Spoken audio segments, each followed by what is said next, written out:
Ya ndugu wapenzi wafugaji samaki, ninaitwa Mr. Makemba. Huduma nazotoa ni kama vile kuwatembelea wadau na kuwashauri, lakini pia tunatoa huduma ujenzi wa samaki. Sambamba na hilo, mimi ni mwandishi wa vitabu na majarida yanayohusu ufugaji wa samaki.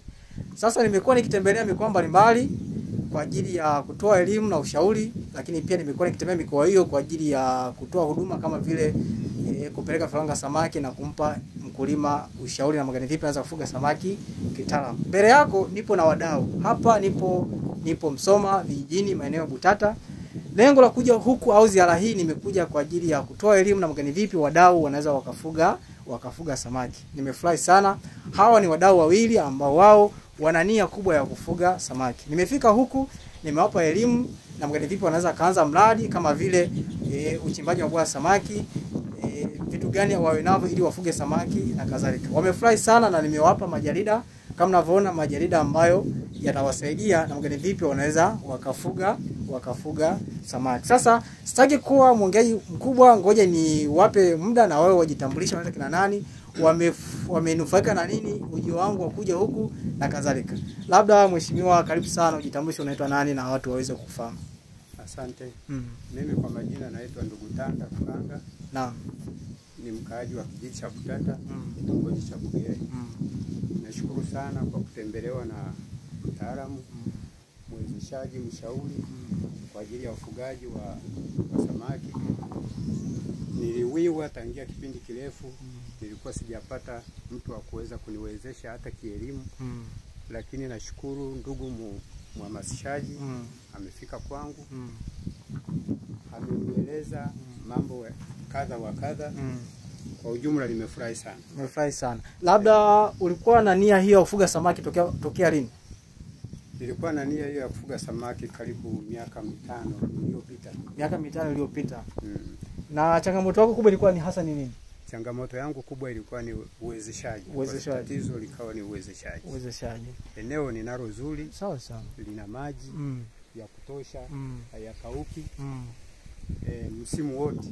Sawa sawa. Lakini sasa tatizo likawa kwangu kubwa, likawa la uwezeshaji. Kwa maana hiyo, kulingana na neno lako, ukipewa mtaji unaweza ukafanya mradi wa samaki. Tena sana. Na unapendelea kufuga samaki gani wewe? Napendelea kufuga samaki sato. Aina ya sato. Aina ya sato. Labda mimi nilipofika hapa umejifunza nini labda? Wewe ulipofika hapa nimejifunza mambo mengi sana kulingana jinsi ulivyonipa elimu. Kwamba kumbe nilivyokuwa mimi na plani kufanya, kumbe hata kama nikifanya kidogo ni bora sana kuliko kile ambacho mimi nilikuwa nimekiplani. Sawa sawa. Kwa hiyo kulingana na mawazo ulionipa nimehamasika na mimi kuanza kazi. Okay. Pamoja na kwamba mtaji sina. Sawa sawa. Na wewe ukiachana na hii ndoto ya kuweza kufuga samaki, unafanya nini kingine hapa? Kingine nalima bustani. Ni mkulima wa bustani. Napanda miti, maovacado. Okay.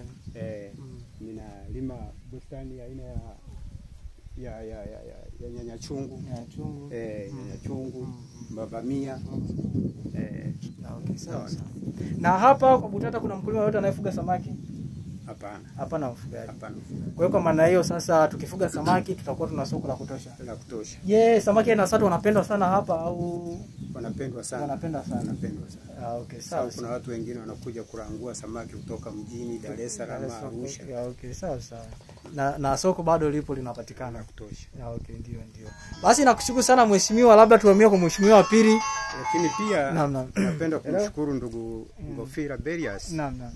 Kwa sababu bila yeye ina maana nisingeweza kumpata mtaalamu. Okay, sawa sawa. Nimeshukuru kwa bwana Ngofira Berias. Akondia sana kundetero mtaalamu unu. Kwa hiyo nimshukuru sana kwa sababu yake sinatishi menye neno mroyo.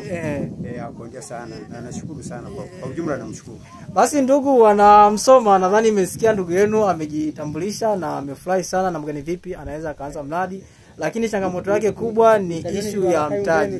Kwa hiyo kwa maana hiyo sasa akiwezesha kuonyesha mtaji anaweza akafuga samaki hawa na akawa mdau ambaye mwenye hamasa kubwa kwa wadau wengine kuja kujifunza. Eneo lake ni zuri kwa sababu lina maji, chanzo kizuri cha maji kama unavyoona, na hapa anaweza kafuga kwa njia mabwawa ya kuto kujengea. Kwa hiyo niwakaribishe sana wadau wote wa Msoma na ambao sasa huwa mnawawezesha wakulima. Kwa mfano kama kuna taasisi hapa Msoma ambayo inawezesha wakulima wadogo wadogo wanataka kufuga samaki au mifugo mingine, basi mzee huyu yeye anahitaji afuge samaki, anahitaji kuwezeshwa kwenye issue ya mtaji ili siku siku aanze ufugaji huu wa samaki. Labda tuende kwa mdau wa pili, labda jitambulishe na unaitwa nani na umeonaje na umejifunza nini kwenye ziara hii ya Mr. Makemba hapa Msoma kwa ajili ya kutoa elimu ya ufugaji wa samaki. Karibu sana, ujitambulishe unaitwa nani na umejifunza nini? Nashukuru. Kwa majina naitwa Ngofira Berias Masatu, maarufu kama mkuu wa kituo, jina linalofahamika sana kijijini. Sawa sana. Nimefurahi sana kwa ujio wako. Ni kweli kwamba sisi kama wadau tunapenda sana tunapenda sana kufuga samaki, lakini shida ni mtaji. Hatuna mtaji wa kutosha. Manake samaki wanahitaji mtaji mrefu. Kwa kweli hatuna uwezo wa kuwa na mtaji kwa ajili ya ufugaji wa samaki. Kwa hiyo kwa maana hiyo ukiwezesha unaweza kufuga samaki. Tukiwezesha tunaweza tukafuga samaki. Kufuga samaki. Okay, vizuri sana. Na umejifunza nini kupitia ziara ya Mr. Makemba hapa Msoma? Mr. Makemba kwa kweli umetupa elimu nzuri. Na katika ujio wako katika survey yako sehemu tulioangalia hapa nilikuwa na mpango wa kupanda miti ya matunda, lakini kwa sababu ya elimu ulioitoa sasa nitabadili, na kama nitawezeshwa basi nitaanza ufugaji wa samaki. Ufugaji wa samaki. Okay, sawa sawa. Basi mimi niwashukuru sana wadau wote ambao mnatufuatilia. Nimefika huku Msoma, lakini hatujaishia hapa. Ukiwa mkoa wote naweza nikakutembelea na kuja kukupa elimu na ushauri. Basi nikiripoti kutoka hapa Msoma Butata, ni mimi mtaalamu wa samaki Bwana Mr. Makemba. Asante. Tunashukuru. Asante.